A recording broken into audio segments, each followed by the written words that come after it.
I'm Matt Newmeyer with the Ohio Division of Wildlife, and today we're going to talk about filleting your own fish. A lot of people find filleting fish to be intimidating, but I'm going to show you today just how simple it can be. What we want to start out with is a very thin, flexible knife, a fillet knife, just like this, and you want it to be very sharp. So you want to get this knife sharpened as much as you can, and I want to take you through the steps and just in how to do it.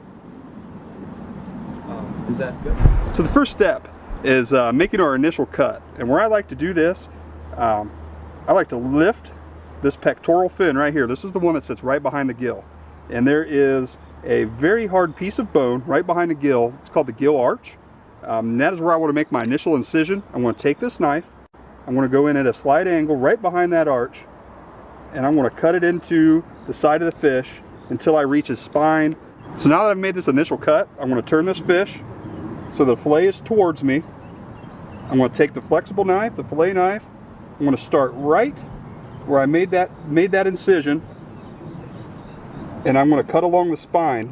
There's a little bit of downward pressure as I'm easing the knife along. There's very little pressure. This knife is very sharp. That's why it's important to use a sharp knife.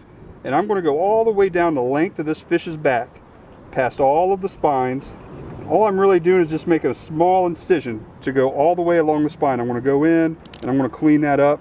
And now I'm going to put my thumb in and just start working that meat away from them bones.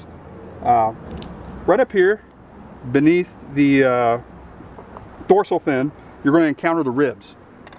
What I like to do with the ribs is I'm lifting the meat, I'm pushing that knife down just ever so slightly, and I'm letting that knife just slide across the ribs. I do not want to cut the ribs, I want to cut the meat along the ribs. I'm going to slide it down and keep working. And now when I'm at this point, I'm past the ribs. I'm going to take this knife, I'm going to slide it in right there at the belly behind the ribs, and I'm going to start working it back towards me, keeping slight downward pressure until we're all the way to the base of the tail. And now here we are. Here's a nice fillet. Now we're going to remove the fillet from the skin of the fish. I'm going to start in with the sharp knife. And again, this is very little pressure. That's the important part about having a very sharp knife. And I'm going to work my way down the fillet.